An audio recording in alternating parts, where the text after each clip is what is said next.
সোমালিয়ার প্রতিরক্ষামন্ত্রী আহমেদ মোয়ালিম ফিকি অভিযোগ করেছেন, ফিলিস্তিনিদের জোরপূর্বক স্থানান্তর করে সোমালিয়ার বিচ্ছিন্নতাবাদী অঞ্চল সোমালিল্যান্ডে পাঠানোর পরিকল্পনা করছে ইসরায়েল। তিনি এই পরিকল্পনাকে আন্তর্জাতিক আইনের গুরুতর লঙ্ঘন হিসেবে আখ্যা দিয়েছেন। 10 জানুয়ারি আল জাজিরাকে দেওয়া এক সাক্ষাৎকারে ফিকি বলেন, ইসরায়েল দীর্ঘদিন ধরেই বিভিন্ন দেশ বিভক্ত করার কৌশল অনুসরণ করে আসছে। তার ভাষায়, ইসরায়েলের বহু পুরনো লক্ষ্য হল দেশ বিভক্ত করা এবং মধ্যপ্রাচ্যের মানচিত্র পুনর্গঠন করে সেগুলোকে নিয়ন্ত্রণে নেওয়া।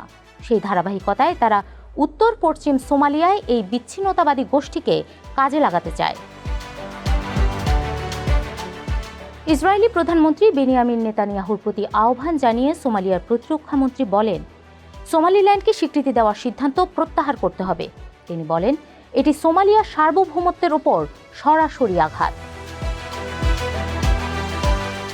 ফিকি দাবি করেন, সোমালিয়া সরকারের কাছে নিশ্চিত তথ্য রয়েছে যে ইসরায়েল ফিলিস্তিনিদের সোমালিল্যান্ডে স্থানান্তরের একটি পরিকল্পনা করছে, তবে তিনি এ বিষয়ে বিস্তারিত কোনো প্রমাণ প্রকাশ করেননি। গত ডিসেম্বরে ইসরায়েল সোমালিল্যান্ডকে স্বীকৃতি দেওয়ার ঘোষণা দেয়। এর মাধ্যমে দেশটি প্রথম জাতিসংঘ সদস্য রাষ্ট্র হিসেবে সোমালিল্যান্ডকে স্বাধীন রাষ্ট্র হিসেবে স্বীকৃতি দেয়। এই ঘোষণার পর সোমালিয়ায় ব্যাপক প্রতিবাদ শুরু হয়।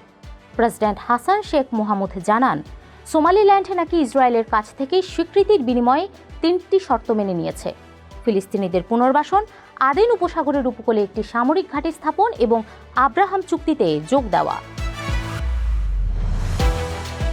তবে সোমালিল্যান্ড কর্তৃপক্ষ এসব অভিযোগ অস্বীকার করেছে। তারা বলছে, ফিলিস্তিনিদের পুনর্বাসন বা ইসরায়েলি সামরিক ঘাঁটি স্থাপনের বিষয়ে কোনো আলোচনা হয়নি। এই প্রসঙ্গে ফিকি আরও বলেন, বাব আল মানদেব প্রণালীর কাছে ইসরায়েলের সামরিক উপস্থিতি গোটা অঞ্চলকে অস্থিতিশীল করে তুলবে। আমি এটিকে সরাসরি দখলদারিত্ব হিসেবে দেখি। সোমালিয়ার প্রতিরক্ষামন্ত্রী জোর দিয়ে বলেন, কোনো সার্বভৌম রাষ্ট্রের ভেতরের একটি অঞ্চলকে ইসরায়েলের স্বীকৃতি দেওয়ার আইনগত কোনো অধিকার নেই। তিনি জানান, সোমালিয়া কূটনৈতিক ও আইনি সব উপায়ে এই সিদ্ধান্তের বিরোধিতা চালিয়ে যাবে।